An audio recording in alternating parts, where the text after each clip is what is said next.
mesdames et messieurs fidèles téléspectateurs, de retour, comme je l'avais promis, on est ensemble depuis 8 heures du matin. Comme vous le savez, votre animation thé matin. Et voilà, maintenant, c'est parti pour la seconde partie. Alors, hier, il était avec nous, c'est-à-dire notre invité, l'écrivain, conférencier Chorakou et tout.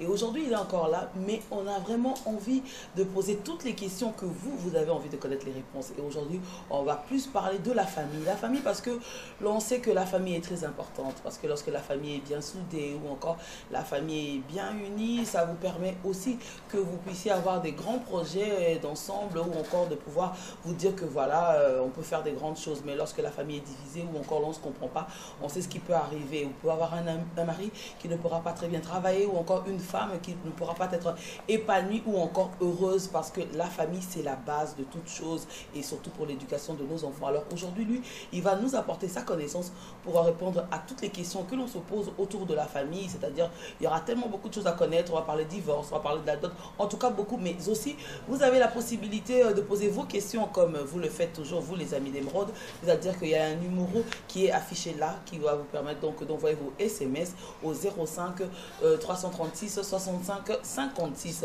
Merci encore à la grande équipe qui m'accompagne pour la seconde partie, c'est-à-dire bien-aimé Condé qui assure les caméras, ainsi que Rudel Goma au niveau donc de la régie. Je ne suis pas seule, accompagnée de Daniel Makaya ainsi que de Soudé Siasia pour justement faire que ensemble on va apporter quelque chose pour vous, nos fidèles téléspectateurs. Et directement je me retourne vers mon invité à qui je dis bonjour. Bonjour, bonjour, et de nouveau très heureux d'être là, et bonjour à tout le monde, merci. Voilà, alors hier ensemble, on a parlé un peu de tout, on a fait la ronde, on a parlé de la dîme, mais surtout du message, parce que c'est vrai qu'on va toujours revenir au message. Mais aujourd'hui, nous, on a vraiment voulu vous faire parler sur la famille, parce que c'est vrai que dans l'animation, nous avons une rubrique ici où on a l'habitude de faire le tour aussi de ce qui est important dans la vie de la famille, quoi. Et souvent, on se perd, souvent, et parfois aussi, on associe Dieu pas comme il faut, ou encore, on ne sait pas à quel moment doit-on associer Dieu, et aussi on se dit qu'il n'y a pas de limite par rapport à ça. Et aujourd'hui, on veut que vous nous apportez un peu plus par rapport à la famille d'abord. Et moi, je voudrais d'abord poser la première question qui est donc de savoir, par rapport à la famille, nous allons directement aller au divorce. Parce que c'est vrai qu'aujourd'hui, quand ça ne marche pas, on se dit que tant qu'il y a la vie, il y a l'espoir. On se dit pourquoi pas changer, parce que si ça ne marche pas à gauche, à droite ça va marcher. Bon, c'est ce qu'on a toujours l'habitude de se dire, parce qu'on se dit pourquoi on va s'arrêter là. La vie, elle est tellement courte, elle est belle pour vivre triste. Mais ceux qui devaient être des exemples pour nous, c'est eux qui nous encouragent en fait à divorcer, parce qu'on trouve des pasteurs, des hommes de Dieu, eux qui divorcent. Est-ce normal ou pas normal? Très bonne question, et la famille est un thème que nous développons énormément. D'ailleurs, je suis en train depuis quelques temps d'écrire un livre là-dessus. Et le divorce, pour ceux qui sont bien sûr, qui connaissent la parole du Seigneur, donc le divorce n'est pas toléré, n'est pas permis dans les Écritures. Et un passage justement qui nous parle de la famille, un des passages clés que nous utilisons beaucoup, c'est dans Éphésiens chapitre 3 au verset 10, il est dit, et donc Éphésiens 3 à partir du verset 14, pardon, à cause de cela, je fléchis mes genoux devant le Père de notre Seigneur Jésus-Christ, de qui toute la famille dans les cieux et sur la terre tire son nom. Donc nous apprenons ici par Paul, bien sûr, que toutes les familles dans les cieux et sur la terre portent, n'est-ce pas, le nom que le Père Céleste leur a donné. En fait, l'origine de la famille est le Père. En fait, on ne peut pas véritablement, s'il y a des divorces aujourd'hui, donc c'est parce que beaucoup de gens ne connaissent pas le Père, Dieu en tant que Père. Parce qu'en tant que Père, Dieu est l'auteur de toutes choses, n'est-ce pas? Parce que le Père, c'est le géniteur. Donc c'est lui qui a institué justement cette institution qu'il a mise en place. Et ça veut dire que les gens qui veulent se marier, ils doivent, premièrement, avoir une révélation sur le Père Céleste, parce que de cette révélation découle notre propre identité. Notre identité en tant que fils et filles de Dieu, n'est-ce pas, tire son origine de la révélation du Père. Donc il n'y a pas de fils et filles sans Père. Donc si nous sommes des fils et des filles de nos parents, c'est parce qu'ils sont là, parce qu'ils ont existé. Donc c'est pour cela que beaucoup des pasteurs divorcent aujourd'hui, parce qu'ils ne connaissent pas le Père. Et d'ailleurs, les Écritures sont claires là-dessus. Paul dit dans 1 Timothée chapitre 3, que même dans Tite, chapitre 1er, il dit que si un homme veut être évêque, c'est-à-dire ancien, surveillant, gardien, il doit avoir connu une seule femme. Il doit être un homme, n'est-ce pas, qui a connu la monogamie. C'est-à-dire c'est le mariage que Dieu a prévu dans les Écritures, et non la polyandrie ou encore moins la polygamie. Donc, il faut que les gens connaissent le Père. Et on apprend, justement, quand on va dans Genèse, on apprend que dans Genèse 1, 26, 28, il est dit que Dieu dit, n'est-ce pas, qu'il n'est pas bon que l'homme soit seul. N'est-ce pas, créons l'homme à notre image. Et donc là, on nous parle de l'image de Yeshua. Hein, donc c'est le Père qui nous révèle cette image-là, justement. Et parce que Yeshua est l'image que Dieu nous a donnée pour que des hommes que nous sommes puissent avoir une vraie identité. Donc une femme qui veut avoir un mari doit chercher, n'est-ce pas, doit regarder chez cet homme si il porte l'image de Dieu, l'image de Yeshua, c'est-à-dire le fils parfait du Père. Parce que si cet homme n'est pas un vrai fils, ben, il ne pourra pas respecter sa femme. Il ne pourra pas la considérer. Il va la blesser. Il va encore blesser, n'est-ce pas, en plus de sa femme, ses propres enfants. Et c'est pour cela que pour pouvoir avoir un mariage stable, il faut aller vers le Père et ensuite avoir l'image du Fils de Dieu. Donc, Yeshua, c'est le vrai homme. Voilà. Je voulais rajouter, et ceux qui, comme l'on dit que d'abord, il faut que cet homme-là connaisse d'abord Dieu, par exemple, ils connaissent le Père. Mais il y en a ceux qui, en fait, avant le mariage, ce sont des hommes que toutes les femmes rêvent, je vais dire. C'est ceux qui jouent l'agneau, c'est ceux-là qui sont quasiment, je vais dire, presque parfaits. Et ce qui fait que la femme peut se dire que voilà, j'ai trouvé ma moitié. Et une fois marié, cet homme l'image de cet homme montre sa vraie face. En ce moment-là, on fait quoi? C'est parce que c'est vrai qu'on peut être contre le divorce, mais en ce moment-là, on remarque que cette personne-là avait une autre peau avant que vous vous engagez avec lui. Et dans ce cas, que faire? Très bonne question. Et le problème, c'est que le mariage est tellement sacré qu'avant de s'y engager, il faut bien réfléchir, justement. C'est pour cela que nous enseignons beaucoup là-dessus. Il faut que les gens regardent si la personne qu'ils veulent épouser, homme ou femme, porte en elle, ces personnes-là, l'image de Dieu. Ensuite, une fois qu'on s'est engagé, si on est chrétien, je parle, si on est un converti, on est païen, bon, Paul dit dans 1 Corinthiens 7, si le non-croyant ou l'incrédule se sépare, qui se sépare? Parce qu'ils ne sont pas soumis à la loi de Dieu, donc ils n'ont pas la révélation. Mais par contre, pour ceux qui sont convertis, ceux qui sont chrétiens, le divorce est interdit. Et Paul dit clairement, donc par le Seigneur dit par Paul, que si un croyant se sépare, eh bien, il faudrait qu'il reste sans se remarier. Voilà ce que les Écritures nous disent. S'il y a des conflits dans un foyer, chrétien notamment, si l'homme est brutal, ou la femme, parce qu'il y a aussi des hommes battus, ça on le dit, on en parle moins, s'il y a de la brutalité, et on ne va pas laisser la femme, par exemple, qui est battue par son mari, se faire détruire.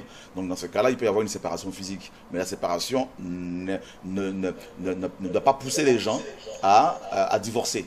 Donc ils peuvent rester séparés comme ça, et ensuite tout faire pour pouvoir se réconcilier. Mais par contre, une fois si on a divorcé étant chrétien, eh ben là, il faut rester célibataire, c'est ce que la parole nous dit. C'est pour cela qu'il ne faut pas s'engager n'importe comment. Il faut vraiment regarder à la personne et comparer la vie de la personne à la vie de la parole de Dieu, à Yeshua, notre image. Parce que Paul fait une analogie, une comparaison entre le couple Christ et l'Église, dans Éphésiens 5, et l'homme et la femme. Et il dit qu'il y a un mystère, c'est un mystère. Et une femme qui veut avoir un mariage stable, qui veut avoir un homme fidèle, elle ne doit en aucun cas se laisser influencer par Hollywood. Parce que toutes ces stars que l'on voit ici et là, bien évidemment, elles ne sont pas fidèles, hein, ça c'est sûr. Ce sont des idoles. Et l'homme parfait dans ce monde n'existe pas. La perfection ne se trouve qu'en Christ, ça c'est sûr. On peut être beau, on peut être belle, on peut être riche. Si on n'est pas en Christ, il est difficile de rester fidèle. Et moi j'ai une question, je voulais dire, est-ce que c'est possible qu'un homme de Dieu, voilà, un homme de Dieu se divorce et se remarie? Non, c'est possible, oui, parce que tout est possible. C'est possible de tuer, c'est possible de mentir, c'est possible, tout est possible. Mais par contre, ce n'est pas permis.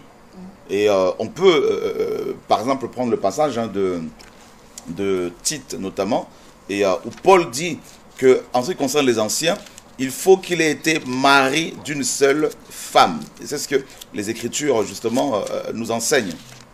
N'est-ce pas? Donc, le pasteur, si un pasteur divorce d'avec sa femme, que tout le monde a connue, comme étant la femme du pasteur, ou apôtre, prophète, peu importe, ou un prédicateur, ou tout simplement un chrétien, ben, plus encore ceux qui dirigent, ceux qui ont la charge du troupeau. Eh bien, si un pasteur divorce, il doit rester célibataire, il ne doit plus prêcher. Il ne doit plus continuer à diriger parce que la Bible dit que s'il ne peut pas prendre soin de sa famille, s'il ne peut pas diriger sa propre maison, donc comment prendra-t-il soin de l'église de Dieu, justement? Donc, je vais d'abord rapidement lire 1 Timothée parce qu'il y a vraiment un message fort à partager là-dessus.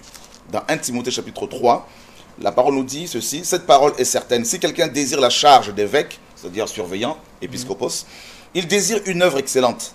Mais il faut que l'évêque soit irrépréhensible, mari d'une seule femme, vigilant, modéré, honorable, hospitalier, propre à enseigner. Il faut qu'il ne soit ni adonné au vin, ni violent, ni porté au gain déshonnête, mais modéré, éloigné de querelles, exempt d'avarice. Il faut qu'il dirige honnêtement sa propre maison et qu'il tienne ses enfants dans la soumission et dans une parfaite honnêteté. Car si quelqu'un ne sait pas diriger sa propre maison, comment pourra-t-il gouverner l'église de Dieu? Si un pasteur n'a pas su diriger sa maison, si un pasteur n'a pas su, n'est-ce pas, aider sa femme, amener sa femme à la conversion par son exemple, par son humilité, par son amour, ben comment, s'il divorce, ben comment peut-il régler les problèmes que d'autres couples peuvent rencontrer? Donc on ne donne que ce que l'on a. Donc voilà. Ce pasteur-là, il doit s'asseoir. Une question, voilà. Je suis d'accord avec vous, mais j'aimerais savoir, la Bible déclare, si un œil est pour toi une occasion de chute et entre dans le royaume des cieux bornes, alors peut-être que ces hommes de Dieu-là ont compris que leurs partenaires étaient des occasions de chute et se sont séparés. Est-ce mauvais ou pas? C'est de la part de Marc depuis Pointe-Noire. Alors, très bonne question, Marc. Comme souvent, c'est souvent le cas, malheureusement, on tord les Écritures, on sort les versets hors de leur contexte. À l'origine, dans les Écritures, bien évidemment, il n'y avait ni verset ni chapitre. D'accord? Donc, ça a été rajouté plus tard. Et donc, à cause de la mise en place de chapitres et de versets, ben, on sort des versets hors de leur contexte et on crée des doctrines complètement étrangères à la parole de notre Dieu. Et si vous regardez bien dans Matthieu chapitre 5, n'est-ce pas? Et le Seigneur dit ceci par rapport à par rapport à la question du frère, en parlant de l'œil qui doit être arraché si jamais il devient une occasion de chute. Donc ce passage-là, déjà, on ne doit pas l'interpréter littéralement, sinon on serait tous bornes, on aura tous des problèmes. Et ici, il n'a jamais été question du mariage. Il est question de l'impudicité, de la convoitise. C'est ce que les Écritures, justement, sont en train de nous dire. Regardez justement au verset 27, Matthieu 5, 27. Vous avez entendu qu'il a été dit aux anciens, tu ne commettras pas d'adultère. Mais moi, je vous dis que quiconque regarde une femme pour la convoiter a déjà commis dans son cœur un adultère avec elle. Si ton œil droit est pour toi une occasion de chute, arrache-le et jette-le loin de toi. Car il est avantageux pour toi qu'un seul de tes membres périsse et que ton corps ne soit pas jeté dans la géhenne. Donc on voit bien ici que ces passages-là, ce passage, a été, n'est-ce pas, et là, fait plutôt allusion à l'adultère, à la convoitise, et non au divorce et au mariage. Donc, je suis désolé, une femme n'est pas l'œil de son mari. D'accord? Donc, c'est sa cote, déjà pour commencer. Donc, on ne peut pas vivre sans sa cote. D'accord? Donc, si on m'arrache une cote ici, je ne pourrais pas vivre. Donc, une femme mariée, un homme, s'il épouse une femme, il doit la garder jusqu'au bout. Voilà. D'accord. J'ai quand même une question, M. Sora. Quand vous parlez de mariage et des hommes de Dieu, est-il obligatoire pour un homme de Dieu d'être marié? Non. C'était un caractère obligatoire pour devenir pasteur? Non, Paul dit que les anciens doivent être mariés d'une seule femme et non mariés. Donc, parce qu'il y a une différence. Le mari, c'est l'individu. Le mariage, c'est une institution. Donc, on voit bien qu'il y a des frères, hein, notamment Paul, qui n'était pas du tout marié. Voilà, donc ça, il n'y a pas de souci à cela. Donc, le mariage, Dieu n'oblige pas les gens à se marier. Si quelqu'un dit, moi, je veux me consacrer totalement au Seigneur, consacrer ma vie au Seigneur et ne pas me remarier, ça, c'est entre la personne et Dieu. Voilà. Mais par contre, si quelqu'un est polygame, il ne doit en aucun cas être reconnu comme ancien. Voilà ce que Paul voulait dire tout simplement dans 1 Timothée chapitre 3. Et j'ai une deuxième question à poser. On va essayer de sortir un peu. Je veux savoir si la dot est-elle biblique? La dot, très bonne question. Ça, c'est aussi une question très oui, pardon. Je voulais compléter la question qui va, parce que c'est pareil. Elle dit, bonjour, moi c'est Prisca. J'aimerais savoir qu'est-ce que le mariage selon la Bible ainsi que la dot. Donc c'était pour voilà, ça part un peu dans le même sens. Effectivement, très bonne question et c'est un sujet qu'on aime beaucoup. Hein. Donc qu'est-ce que le mariage? Donc c'est simple. Le mariage, comme on l'a vu dans Éphésiens 3, à partir du verset 14, on nous dit que toutes les familles dans les cieux et sur la terre tirent leur nom, leur origine littéralement, du Père Céleste. Donc on voit bien que le mariage, c'est d'abord quand Dieu décide de mettre deux personnes ensemble. En l'occurrence, un homme et une femme. Et non ce qu'on nous apprend aujourd'hui, n'est-ce pas? Un homme avec un homme et une femme avec une femme. Ça, c'est la confusion totale. Donc c'est Babylone. On est d'accord. Donc voilà. Et Dieu dit dans Genèse 1, il faut aller à la Genèse, parce que Genèse veut dire le commencement. Et dans Genèse 1, il est dit, Dieu dit qu'il n'est pas bon, Genèse 2, qu'il n'est pas bon que l'homme soit seul. Déjà, l'homme est un être social, sociable, tout ça. Il n'a pas été créé pour être seul. Si on enlevait tout le monde de Brazzaville et que vous restez seul, vous mourrez de solitude. Même si on vous laisse toute la richesse du monde. Donc, on voit bien que l'homme a été créé pour être en société. Il n'est pas bon. Dieu lui-même dit, Adam avait la richesse, Adam avait l'or, Adam avait 4 fleuves avec toutes sortes de diamants, de biens précieux. Mais on nous dit qu'il n'était pas heureux. Parce que celui qui trouve une femme trouve le bonheur, nous dit la parole. Donc Adam n'était pas heureux bien qu'il était riche. C'est pour cela que tout homme riche a besoin de trouver son bonheur avec une femme, notamment que le Seigneur, bien sûr, peut lui donner. Donc le mariage, c'est quoi? Littéralement, selon la Bible, hein, le mariage, c'est quand il y a un rapport sexuel. Ça peut choquer beaucoup de personnes. Et voilà, ça c'est selon les Écritures. C'est pas d'abord quand on va devant le maire d'une ville, parce qu'à l'époque, il n'y avait pas de mairie. D'accord? Quand Adam et Ève se sont mariés, il n'y avait pas de maire, il n'y avait pas de mairie. Il n'y avait pas d'église, de toute façon. Donc le mariage, selon la Bible, ce n'est pas d'abord quand on va devant le maire ou quand on va devant un pasteur. D'ailleurs, ça, c'est complètement religieux, le fait d'aller devant un pasteur. Voilà, il n'y a aucun pasteur qui a béni un mariage dans la Bible. Il n'y a aucun apôtre qui a béni un mariage. Ça n'existe pas. Ça, c'est complètement religieux. Ça vient de l'église romaine. Voilà, donc ça, on le sait. Et voilà. Donc, c'est quand il y a rapport sexuel. Voilà pourquoi Exode 22, pardon, verset 16 nous dit, si un homme séduit une vierge non fiancée et couche avec elle, il faut qu'il la dote et qu'il la prenne pour femme. Ah oui, parce que, vous savez, lors des premiers rapports intimes, la femme perd son sang. Selon Malachie 2, on nous dit que le mariage est une alliance. Donc toute alliance, dans les Écritures, a pour base le sang. C'est pour cela, Hébreux 9, 22 nous dit que sans effusion de sang, n'est-ce pas, il n'y a pas de pardon de péché. Donc la première alliance a été inaugurée également par le sang, par le sacrifice. Okay. Donc c'est pour cela que quand la femme perdait son sang à l'époque, ben, c'est comme si elle donnait sa vie à son homme. C'est pour cela que Lévitique 17 nous dit que le sang c'est la vie c'est le sang, c'est l'âme. Donc une vierge juive, une fois qu'elle était déviergée, l'homme devait absolument la prendre. En mariage. Absolument. Donc la femme devenait automatiquement son épouse. Parce que la Bible dit que l'homme quittera son père et sa mère et s'attachera à sa femme. Littéralement, le mot hébreu, littéralement, signifie aussi couchera. Littéralement, sur le sexe ici. Là. Il est question de rapports intimes. Et c'est là que les deux personnes deviennent une seule chair.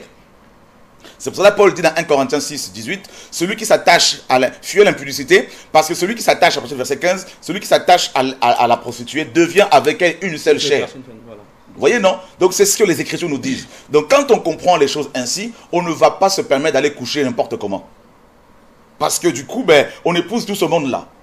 Et c'est pas bon. Et c'est pour cela que, mes amis, il faut faire attention. Donc, selon les Écritures, le mariage, là, quand il y a rapports intimes, et dans Cantique de Cantique, chapitre 4, au verset 10, Salomon dit de la Sulamite, qui était bien sûr l'image de l'Église, ma bien-aimée est un jardin fermé, une fontaine scellée, n'est-ce pas? Et on nous parle aussi de la virginité. Voilà pourquoi Paul dit dans 2 Corinthiens 11, que je vous ai fiancé à un seul époux, comme une vierge pure. Donc, une personne qui se convertit retrouve sa virginité si jamais elle avait perdu dans le monde. Donc là, Christ, en tant que grand prêtre, ne peut qu'épouser une femme vierge et pure. D'où la parabole de 10 vierges. Donc, on voit que le mariage, dans les Écritures, c'est d'abord quand il y a rapport sexuel. Voilà. Adam et Ève se sont mariés comme ça. Et c'est alors, mes amis, c'est là qu'on voit même que quand il y a des rapports intimes, on peut aussi avoir des maladies sexuellement transmissibles. Parce qu'on devient une seule entité avec la personne. Maintenant, au fil du temps, Dieu nous a permis de nous organiser avec des gouvernements, tout ça, avec des lois, n'est-ce pas? Et dans ce cas-là, comme Paul le dit dans 1 Corinthiens, dans Romains 13, nous devons respecter les autorités. Donc, il y a des lois dans nos pays, et, donc, notamment au Congo, ici où nous sommes, qui disent que deux personnes ne peuvent pas être reconnues comme étant mariées si elles ne sont pas passées devant une autorité compétente, notamment le maire de votre ville. Dans ce cas-là, il faudrait aller devant le maire pour officialiser cette union-là. Donc ça, il n'y a pas de problème. Et c'est gratuit d'ailleurs, hein, donc je pense même ici à Brazzaville. Donc ça, on doit le faire. Mais d'abord, c'est les rapports intimes. Et avant d'aller à la mairie, dans ce cas-là, il faut éviter, avant de consommer, il faut éviter, bien sûr, il faut d'abord aller à la mairie. Voilà, donc pour que les choses soient proprement faites. Maintenant, je finis, pardon. Et maintenant, si l'on veut qu'il y ait, si on est chrétien, on veut qu'il y ait une prédication, un enseignement, une exhortation, les mariés eux-mêmes peuvent le faire, peuvent prêcher. La femme peut exhorter, l'homme peut exhorter, ou les parents de la mariée s'ils sont chrétiens. Il n'y a pas besoin de faire venir un bishop qui va vous demander encore une offrande prophétique pour pouvoir vous bénir. Parce qu'on ne donne que ce que l'on a. Paul n'a pas béni un mariage. Le mariage est déjà en soi une bénédiction au même titre que la pluie. Vous ne bénissez pas la pluie. Vous ne bénissez pas le soleil. Ça profite à tout le monde. Voilà pourquoi le mariage que Dieu a institué, aussi bien les païens que les chrétiens, tout le monde en profite. Donc c'est déjà une bénédiction. Ensuite, comme il y a des parents, hein, donc bien sûr il faut les honorer, et dans ce cas-là on nous dit que c'est l'homme qui marie sa fille, bien sûr, et là justement la dot, et dans les Écritures il était question des femmes violées, des femmes vierges violées, et il fallait dans ce cas-là que le violeur, n'est-ce pas, paye une amende qu'on appelait la dot. D'accord? Et le mot dot en hébreu signifie littéralement le prix d'achat d'une femme. Or, aujourd'hui, quand on parle de la dot, on ne sait même pas que le premier homme dans la Bible à avoir parlé de la dot, c'est dans Genèse 34, c'est Amar, le père de Sichem, un homme qui avait violé Dina, la fille de Jacob. Et c'est alors que Amar, le père de cet homme qui a violé Dina, va demander à Jacob ainsi qu'à ses enfants de lui fixer le montant de la dot. Parce que chez les Cananéens, lorsqu'une femme était violée, une femme vierge en l'occurrence, il fallait donner la dot pour, n'est-ce pas, restaurer l'image de la femme. Voilà, l'honneur de la femme. Donc voilà la raison pour laquelle la dot a été mise en place chez les Cananéens et les Hébreux ont copié cela. Donc la dot, selon les Écritures, est le prix, n'est-ce pas, d'achat. On va acheter une femme, on va acheter son honneur, on va réparer son honneur. Donc aujourd'hui, quand des chrétiens parlent de la dot, ils ne savent même pas que c'est une pratique d'origine cananéenne, d'origine païenne et exigée seulement dans le cas où la femme était violée. Donc la parole nous dit, on voit aujourd'hui, il y a des abus, des femmes qui sont vendues. On va vendre une femme, on va lui demander 1 million, 3 millions, 4 millions. Et si la femme, n'est-ce pas, est achetée par son mari et est stérile, le mari va commencer à la malmener, la belle famille va commencer à la malmener parce qu'elle n'est pas productive. Donc on voit que il y a des abus. Des couples qui ne peuvent pas se marier parce que le montant de la somme est tellement exorbitant qu'ils ne peuvent rien faire. Ils restent célibataires à vie, ils sont contraints à vivre dans le péché. Tout ça là, c'est n'importe quoi. La parole nous dit dans 2 Corinthiens 13 que ce ne sont pas aux enfants à amasser pour les parents, c'est aux parents d'amasser pour les enfants. Même la nature nous enseigne. Les oiseaux nous apprennent. Un oiseau femelle, s'il veut pondre des œufs, il va préparer son nid et voilà pour recevoir les œufs. Et nous là, on empêche nos enfants de se marier. Donc c'est la confusion. Ok, on va souffler un tout petit peu. Donc on va faire un tour de l'autre côté à la régie. On va se retrouver tout juste après. C'est parti.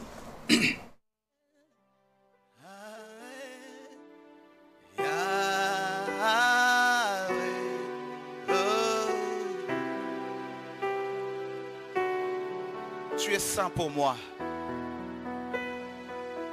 Ô Père. Yahweh, Yahweh, Yahweh. Oh, tu es mon espoir. On t'appelle très saint.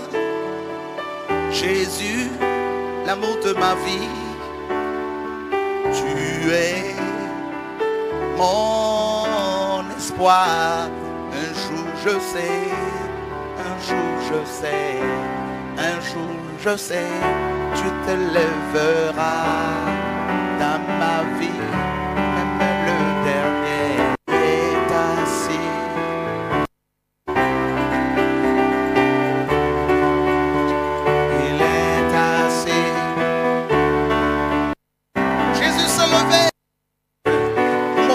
Mon Dieu, mon Dieu, mon Dieu, mon Dieu, mon Dieu.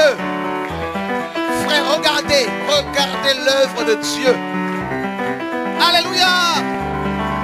Écoutez 2 secondes. Est-ce que vous vous rendez compte de ce que Dieu fait? C'est le plus grand miracle.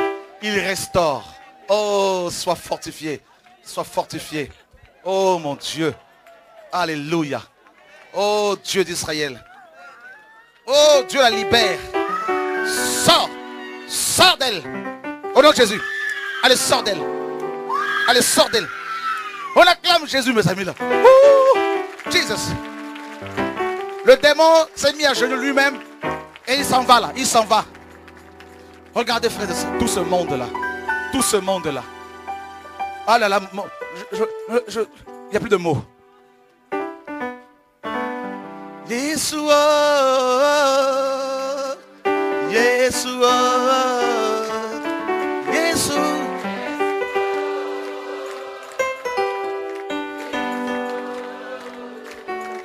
Yeshua, Yeshua, Yeshua. Je veux parler comme moi j'aime ça. Alléluia. Parce que parler, s'il n'y a pas tout ça là, ça quoi. Filmez-moi ça pour que les gens voient que notre Dieu n'a pas changé. Que la Bible est vraie. Bon.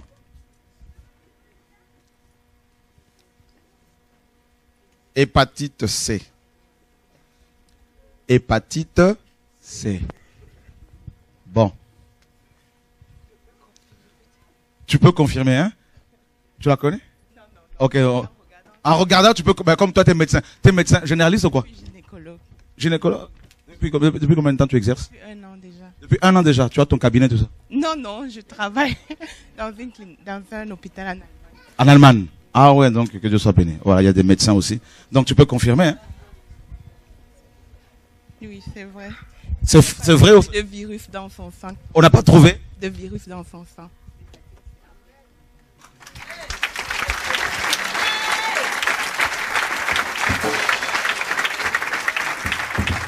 Est-ce que tu as payé pour ça?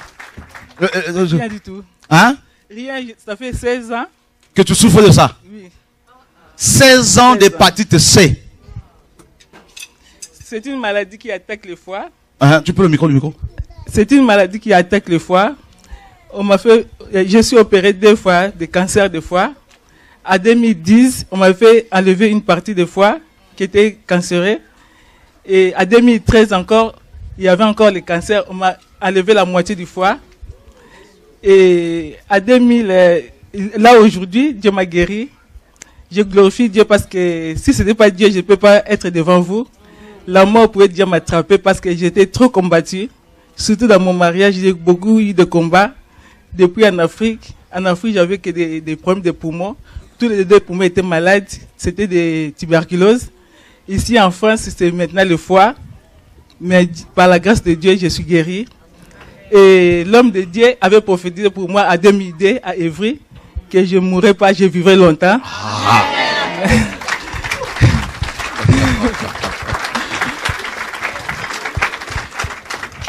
Ça date, la prophétie a duré, mais Habakkuk dit que même si ça tarde, attends là. Ça comprendra certainement.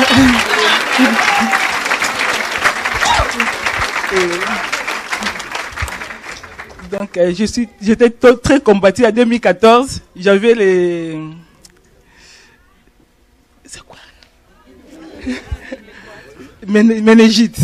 Donc, j'étais tout à combattu. Le méningite, on n'arrive pas à m'apprendre avec les cancers qu'on m'avait mis. De là, j'étais attaqué avec le méningite. 2 semaines à l'hôpital, en 2014. Mais par la grâce de Dieu, je suis vivant. Dieu est bon, Dieu est merveilleux. Notre force, nous les chrétiens, c'est la sanctification, c'est notre force. Il faut marcher toujours à la sanctification. Voilà, donc de retour sur ce plateau, directement des questions qui tombent, frère Chora. Je voudrais que vous nous expliquiez un peu ce verset Galates 6:6. Alors, très bonne question, et ça c'est un passage malheureusement fétiche de tous les détracteurs, de tous les défenseur de la dîme et de tous ces pasteurs qui... On est reparti encore. Mais malheureusement, enfin, pour ces pasteurs... Je savais qu'ils devaient toujours avoir... malheureusement, quand on enseigne, en fait, c'est un verset qu'ils utilisent pour prendre la dîme des gens, pour prendre aussi l'offrande du prophète. C'est pour ça que j'en ai parlé. Ok. En fait, c'est un verset que beaucoup de Bibles ont mal traduit.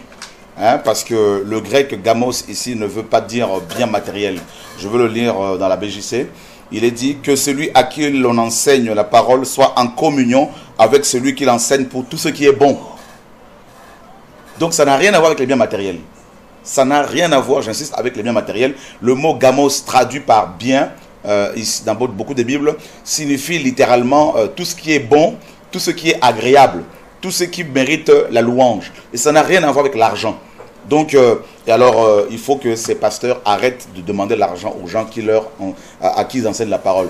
Parce que la parole nous dit dans Matthieu chapitre 10, au verset 8, « Vous l'avez reçu gratuitement, donnez-le gratuitement », en parlant justement du pouvoir que le Seigneur nous a donné. Donc ce passage-là est mal interprété, mal traduit et mal compris par beaucoup de chrétiens. Donc il n'a jamais été question ici de l'offrande qu'on doit faire à un quelconque enseignant. D'ailleurs, tous les chrétiens sont appelés à s'exhorter mutuellement. Voilà, en s'enseignant les uns les autres. Il c'est vrai qu'il y a des gens à qui le Seigneur a donné l'enseignement selon Éphésiens 4, mais tous les chrétiens sont appelés à s'encourager, à s'exhorter, à s'enseigner par leur vie, par leur témoignage. Tout ça là, par des versets bibliques. Donc ne donnez pas votre argent à un quelconque pasteur ou enseignant qui vous demanderait de le faire. Voilà, ça c'était juste pour répondre à cette question. Un autre message, c'est tout simplement que Dieu te bénisse, car c'est la vérité, frère. Voilà, donc quelqu'un qui écrit que Dieu te bénisse car c'est la vérité. Voilà. Bonjour, moi c'est Welcome. La Bible dit que Marie aimait vos femmes. Pourquoi pas Marie aime ta femme? Ça veut dire qu'on peut avoir deux ou plusieurs. Non, ça c'est toujours une mauvaise incompréhension. Et malheureusement, même le français est simple à comprendre. Hein, que la personne m'excuse, c'est pas pour l'humilier. Mais je veux dire, ici, le verbe est, comment dire, il est question du pluriel. Donc on nous parle de plusieurs personnes et de manière globale. Hein, donc Marie aimez vos femmes, femmes aimez vos maris. Donc et là maintenant la personne va dire également quand on dit femmes aimez vos maris que la polyandrie est autorisée dans les Écritures. Donc le fait qu'une femme puisse avoir 4 ou 5 maris, non, il faut arrêter de tordre la parole du Seigneur comme ça. J'ai une question à vous poser, monsieur Chorakouetou. Vous avez dit tout à l'heure que la dot n'est pas biblique et qu'un pasteur n'a pas le droit de bénir un mariage. Alors, dans ce cas-là, comment doit-on marier des personnes en fait? Très bonne question, mon frère. En fait, je voudrais éclaircir. La dot est biblique, tout comme la dîme, tout comme, comment dire, le Shabbat. Oui, vous avez dit que... mais par contre, la dot n'est pas néo-testamentaire. Ce qui veut dire, c'est que la pratique de la dot, on ne la trouve plus sous la Nouvelle Alliance. D'accord. Donc la nouvelle Alliance ne parle plus de la dot. Parce que c'était une coutume à la fois cananéenne et hébraïque. Okay. Tout comme quand on lapidait les gens qui n'observaient pas le Shabbat. Donc aujourd'hui, on ne le lapide plus.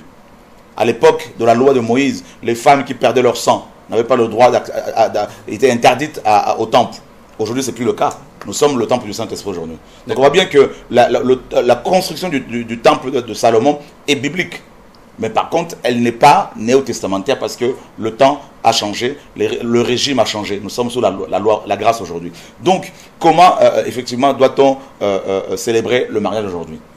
On a compris que bibliquement parlant, le mariage est une affaire entre Dieu et l'homme et la femme. D'abord. Donc, pour ceux qui sont chrétiens, bien sûr. Et on a compris également que c'est des rapports intimes entre l'homme et la femme.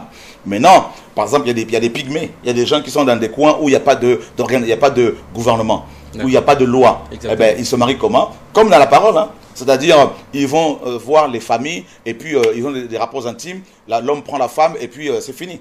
Donc, tout comme les Indiens dans la réserve aux États-Unis, dans leur réserve là-bas ou au Canada. Donc, maintenant, nous qui sommes dans un pays organisé, il faut d'abord aller devant le Seigneur, nous qui sommes chrétiens, pour avoir la volonté du Seigneur, pour connaître sa volonté, si cette femme est la bonne ou pas. Que Dieu révèle son état. Il faut regarder si la personne porte des fruits ou pas, parce qu'on reconnaît un arbre à ses fruits. Donc, l'arbre, ça peut être l'homme, tout comme la femme, et on regarde est-ce que la femme porte des fruits dont parlent les Écritures, l'amour, l'humilité, la crainte de Dieu. Est-ce que c'est une femme vertueuse? On compare sa vie à la parole. Est-ce qu'elle a des fruits ou pas? Par rapport à l'homme, c'est pareil, on le compare à Christ. Est-ce qu'il est attentionné? Est-ce qu'il est doux? Est-ce qu'il craint Dieu? Est-ce qu'il peut prendre soin de sa femme? Est-ce qu'il peut l'entretenir? Comme la parole nous dit que le mari doit entretenir la femme, doit la nourrir. Est-ce qu'il est capable de travailler, de gagner de l'argent pour nourrir sa femme? Parce qu'il y a des hommes qui travaillent et ne disent pas à leur femme combien ils gagnent. Ça, ce ne sont pas des hommes. Un homme digne de ce nom, qui craint Dieu, quand il a son salaire, il vient, il dit à sa femme, voilà ce que j'ai gagné, c'est à toi de gérer. Parce que la femme chrétienne, bien sûr, qui craint Dieu, vertueuse, n'est pas dépensière. Mais si l'homme ne dit pas à son mari, à sa femme combien il gagne, et la femme ne dit pas à son mari combien elle gagne, il n'y a pas l'amour. Là, ils sont divisés par l'argent. On reconnaît s'il y a l'amour, qu'il y a l'amour dans un couple, si l'argent est sous nos pieds. Voilà, maintenant, on va devant Dieu, Dieu confirme parce qu'on voit les fruits. Ensuite, on va voir les parents. Et les parents chrétiens doivent, n'est-ce pas, comprendre que la dot n'est plus d'actualité. Il faut maintenant qu'ils investissent financièrement dans les projets de leurs enfants. Ils doivent écouter les deux, leur donner même un petit enseignement, un grand enseignement, les encourager, les écouter, les fortifier, n'est-ce pas? Et ensuite, leur donner leur bénédiction, les encourager à organiser les noces, n'est-ce pas? Et puis les deux futurs conjoints vont devant le maire de leur ville pour, n'est-ce pas, confirmer que officiellement nous habitants de telle ville, nous sommes en couple, voilà. Donc et ensuite, s'ils veulent danser, prier, ça ils sont libres. Ils peuvent inviter des amis, ça n'y a pas de problème, ils sont libres. C'est pas obligé qu'il y ait 1 million de personnes. Ils peuvent être même à 10 à 15, hein, faire les choses simplement. Voilà, en fonction des moyens. Il ne faut pas se mettre la corde autour du cou. On fait les choses simplement. Et puis, vous pouvez vous-même prêcher. Et on peut simplement dire, Seigneur, on recommande ce couple-là. Mais de là à imposer les mains pour bénir ce que nous lions sur la terre, au ciel, se lier. Personne n'a utilisé ce passage-là, de lier, délier pour le mariage. Le mariage est devenu une, n'est-ce pas, fête religieuse au Concile de Trente, au XVIe siècle, qui a duré près de 17 ans. C'est alors que l'Église romaine va mettre en place les 7 sacrements, d'où la bénédiction, dont la bénédiction nuptiale. Et il fallait bénir les anneaux, qu'on appelle l'alliance. Ça, ce n'est pas une alliance. L'alliance est dans le cœur. L'alliance avec Dieu et la femme et l'homme, c'est une alliance dans le cœur, c'est une alliance spirituelle. Les anneaux, c'était les Grecs qui les bénissaient pour avoir la protection de leur divinité.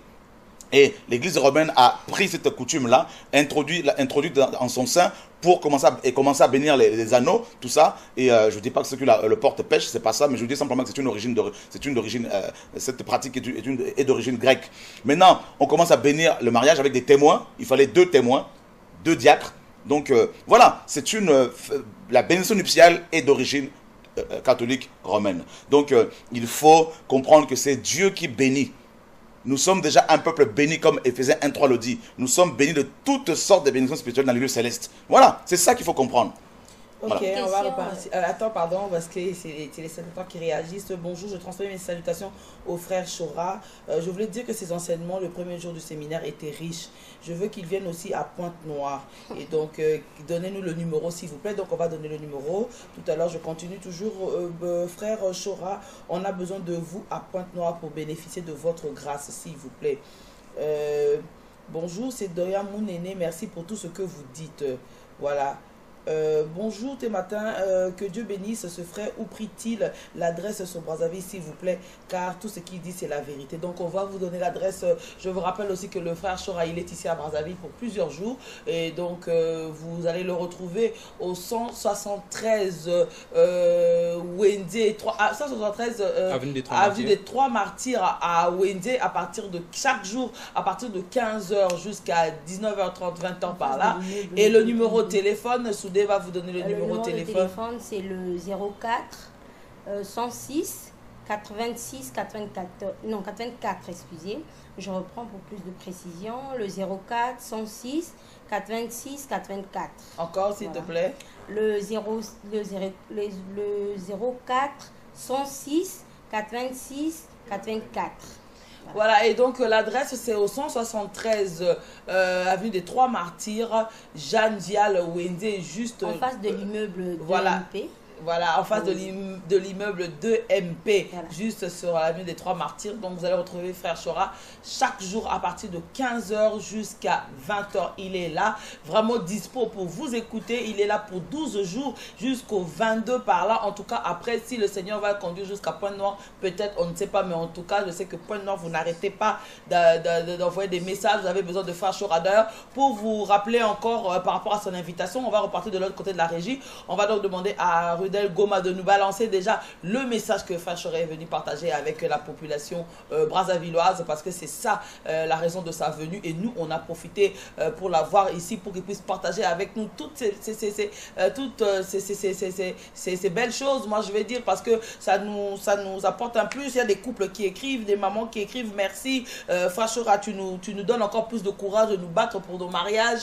Il y a des gens qui écrivent ici. En tout cas, c'est ça le but de Thé Matin. Thé Matin vient toujours apporter un plus pour tout le monde, et donc la présence de Fachora aussi est venue apporter un plus. Alors on va repartir de l'autre côté de la régie pour suivre l'élément donc où Fachora nous apporte le message. Alors c'est quoi le message? Donnez la Bible et vous serez bénis. You will be blessed. C'est pas ça le message. This is not the message. C'est quoi le message, frère? What's the message? Vous allez vous marier demain? Tomorrow. C'est pas ça le message, frère. It's not the message. C'est quoi le message, frère? What's the message? Le maître revient.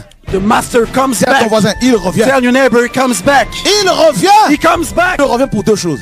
He comes back for two things. Libérer et juger. To set free and to judge. Il va libérer son peuple. He will set his people free. Et il va juger les nations. And he will judge the nations. Oh, j'aimerais que tu sois du bon côté. Oh, I need you to be on the right side. Hallelujah. Hallelujah. Il va y avoir un départ bientôt. There will be a departure soon. Une disparition massive. Massive departs. L'ange qui doit sonner la trompette, là déjà dans sa bouche. That will blow the trumpet. Le chauffard.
Ne voyez pas, the left eye wasn't functioning right. Et c'est fini. But now it's over. C'est bon, je vois. What? Hallelujah! Hallelujah! Hallelujah! Oh, oh, hallelujah! Amen. Como nayo Yesu. Masia.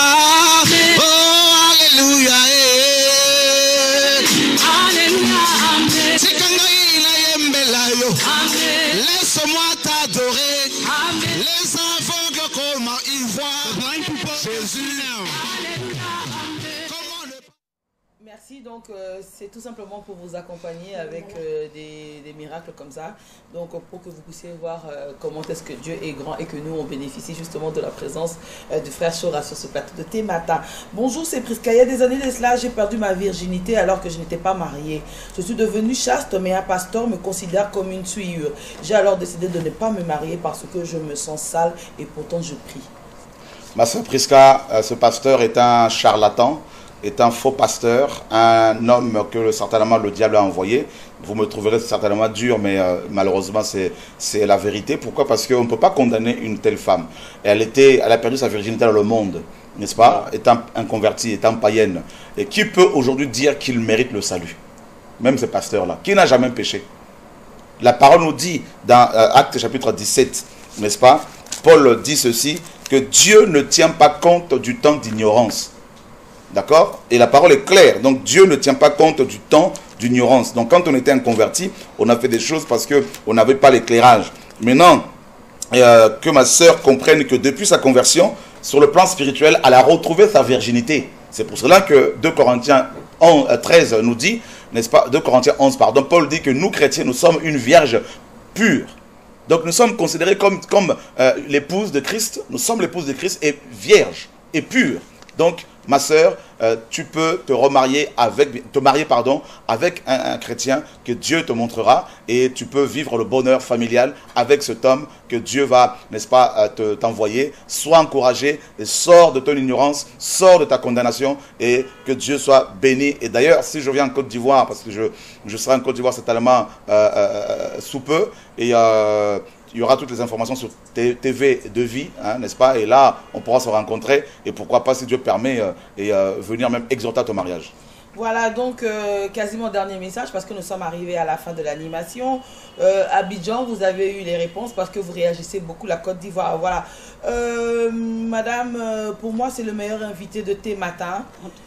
J'ai les larmes aux yeux, je ne fais que pleurer car je suis une jeune sœur mariée. Mon mari, il est trop jaloux et possessif, il ne veut pas que je travaille. Que me conseille-t-il? Pardon, vite, j'ai besoin de votre aide. Très bonne question, ma soeur. Je sais que c'est pas facile et ta situation, on peut se dire parce qu'on est frères et sœurs. Mais je suis passé par aussi des combats dans mon propre couple pendant des années et ma femme étant une Française, donc le Seigneur l'a touchée par la suite. Et tu es chrétienne, donc j'imagine. Plie tes genoux, reste en prière. Dieu, la Bible nous dit que lorsqu'un malheureux crie, Yahweh l'entend. Dieu répond à la prière de ses servantes, surtout celles qui sont brisées comme ça. Donc Dieu, je suis convaincu, va rencontrer cet homme, va le visiter et il va changer de langage. Et donc par contre, s'il devient violent, tu es tout à fait dans ton droit de pouvoir quitter le foyer pour ne pas justement être tué. Donc divorcer, tout simplement, pas divorcer, non. Paul dit dans 1 Corinthiens 7, Paul dit que s'il y a des problèmes, on peut se séparer pour un temps. Hein? Donc c'est pas le divorce. On ne peut pas laisser une femme qui est battue comme ça, qui est emprisonnée, être brimée, cassée, détruite, sous prétexte qu'il faut qu'elle soit soumise. Ça, c'est la soumission est la conséquence de l'amour que l'homme témoigne à la femme. Okay. Une femme qui reçoit l'amour de son mari. Et comme nous avec Christ, hein, une femme dont le mari est à l'écoute. Une femme dont le mari encourage, que le mari encourage. Une femme dont le mari vient et qui dit, ma chérie, voilà le salaire que j'ai gagné, sois fortifié, c'est toi qui gères la maison, alors je te laisse la latitude pour pouvoir t'organiser avec cet argent. Une telle femme ne peut que dire, chérie, je me soumets à ce que tu fais, à condition que cet homme aussi ne soit pas un abominable, hein, parce que la soumission est aussi mutuelle, à condition que l'homme soit soumis lui-même à la parole de Dieu. Voilà, donc cette femme-là doit être encouragée. S'il devient violent, tu es dans ton droit de te séparer, de quitter le foyer pour ne pas qu'il te tue et le temps que Dieu le change. Et là, tu peux prendre des témoins pour qu'on aille justement parler avec lui. Et si tu as le temps, tu peux aussi venir nous voir pour discuter. J'aurais une dernière question pour terminer. Oui. Monsieur Chora Kwetu, nous vivons une époque où la fornication est à la mode. La jeunesse actuellement, c'est la vie de sexe sans mariage. Quelles sont les conséquences en fait de la fornication? Parce que beaucoup des jeunes nous suivent actuellement et ont besoin de le savoir. Parce que si je viens dire à un jeune arrête de forniquer, il sait pas quelles sont les conséquences. Il va me dire bon, Daniel, tu me laisses tranquille. Quelles sont les conséquences de la fornication? Paul dit dans 1 Corinthiens 6, hein, à partir de verset 15, fuyez l'impudicité, car quelque autre péché qu'un homme commette, ce péché est hors du corps. Celui qui se livre à la fornication, à l'impudicité, pêche contre son propre corps. Donc quand on pêche comme ça dans le sexe, en couchant avec des femmes, avec des hommes, on va s'attirer, on devient un. Exactement. Donc on va prendre tous les liens familiaux et ancestraux, les malédictions familiales et ancestrales de la personne avec qui on a eu des rapports, et ces liens là deviennent nôtres. Donc il y a un échange des démons, et d'ailleurs c'est comme ça que les sorciers, les satanistes se transmettent des démons en pratiquant les orgies. Donc il faut vraiment que ces personnes comprennent que la sexualité a été prévue dans le cadre d'un mariage, notamment le fait d'honorer les parents par l'annonce qu'on leur fait et non par le paiement de la dot, comme on a compris, d'honorer les autorités, tout ça notamment. Et voilà, surtout Dieu qui doit être honoré. Donc on ne peut pas s'accoupler n'importe comment. Ok, merci Farchora. Nous sommes arrivés à la fin de notre émission. Dommage. Et maintenant, ce que vous pouvez dire, le message que vous avez apporté à la population congolaise, les deux messages que nous avions entendus tout à l'heure, Lesquels, pour que ceux qui nous suivent... Nous sommes venus dire au peuple congolais, à l'église congolaise, que Jésus-Christ revient. Il faut qu'il y ait une repentance sincère. Il faut qu'il y ait un retour véritable à Dieu. Que des pasteurs abandonnent le péché, la cupidité, abandonnent l'orgueil. Que des chantres, soi-disant chrétiens, n'est-ce pas, abandonnent, n'est-ce pas, cet orgueil-là. Ils deviennent comme des divinités, comme des stars, hein, à l'instar des chantres profanes, des musiciens profanes. Il faut qu'on revienne, que l'église congolaise revienne à Dieu, à la repentance, que les pasteurs quittent la franc-maçonnerie, quittent la Rose-Croix, quittent la cupidité, et ceux qui sont divorcés et remariés, qu'ils retournent avec leur première femme, ou qu'ils arrêtent de diriger les assemblées. Que les chrétiens arrêtent d'adorer ces pasteurs, parce qu'ils vont en enfer s'ils ne se repentent pas. Nous sommes venus apporter la paix du Seigneur dans cette nation que nous aimons tant. Nous sommes venus bénir les autorités, bénir, n'est-ce pas, les généraux, les colonels, les policiers, les gendarmes, le président, les ministres. C'est ce que la parole nous dit dans 1 Timothée chapitre 2. Nous sommes venus dans la paix pour dire aux frères et sœurs, Jésus-Christ revient. Regardez ce que se passe dans le monde. Il y a des troubles, il y a des guerres, il y a des tremblements de terre. Ici, il y a des tsunamis. On voit bien que le Seigneur est en train de revenir. Préparons-nous pour les noces. Voilà le message en gros que nous sommes venus délivrer jusqu'au 21. N'est-ce pas? Parce que le 22 c'est le départ, jusqu'au 21. Et d'ailleurs, demain, pour informer les frères et sœurs, à partir de demain, donc ce soir, on est au 173 rue des Trois Martyrs, à partir bien sûr de 15h30, 16h. Et à partir de demain, on a pris encore des locaux, une salle beaucoup plus grande. Donc on va donner les informations aux frères et sœurs ce soir, de l'endroit où nous serons à partir de demain jusqu'à dimanche, pour partager la parole, prier pour les malades, encourager tout le monde au nom de Yeshua, car notre Dieu n'a pas changé. Voilà, merci. C'était donc le frère Chora Kwetu, écrivain conférencier. Donc, il vous donne rendez-vous aujourd'hui au 173 avenue des Trois Martyrs, Wenze Jeanne Vial, en face de l'immeuble de MP. À partir de demain, vous pourrez retrouver le frère Chora juste à la Tchémé, chez Ma Florence. Vous connaissez, il y a une salle là-bas chez Ma Florence, la Tchémé, c'est-à-dire la pointe hollandaise. Juste après la pointe hollandaise, vous avez la Tchémé, Ma Florence. C'est là que vous allez retrouver le frère Chora à partir de demain jusqu'au 21, à partir de 15h jusqu'à 20h. Et si vous voulez avoir le contact de frère Chora, c'est très simple, il est dispo pour vous. Vous avez tant demandé son numéro, vous avez écrit beaucoup de messages, alors notez, c'est les 04 106 86 84. Je répète, 04 106 86 84 et enfin le 04 106 86 84 et là vous aurez le frère Chora disposé à vous écouter et aussi disposé à vous recevoir pour répondre à toutes vos questions. Sur ce fidèle téléspectateur, merci à vous, merci de m'avoir assisté, Soudé Siasia, Daniel, Makaya, merci à la régie, je vois Bien-Aimé Condé, Rudel Goma, et puis vous êtes très nombreux aussi à nous assister et encore merci parce que il y a eu la présence de Dieu qui nous a permis donc de bien démarrer cette animation du début jusqu'à la fin pour dire tout simplement que les choses se sont tellement très bien passées. Et encore, je sais que vous serez très nombreux pour partager la parole de Dieu et répondre au rendez-vous de frère Chora parce qu'il est encore là jusqu'au 21. Donc profitez-en, il est temps d'aller écouter la parole qui va sûrement vous édifier, qui va apporter un plus dans votre vie et encore vous consoler. Sur ce fidèle téléspectateur, je vous dis au revoir et bonne suite de programme sur les antennes de la DRTV Internationale.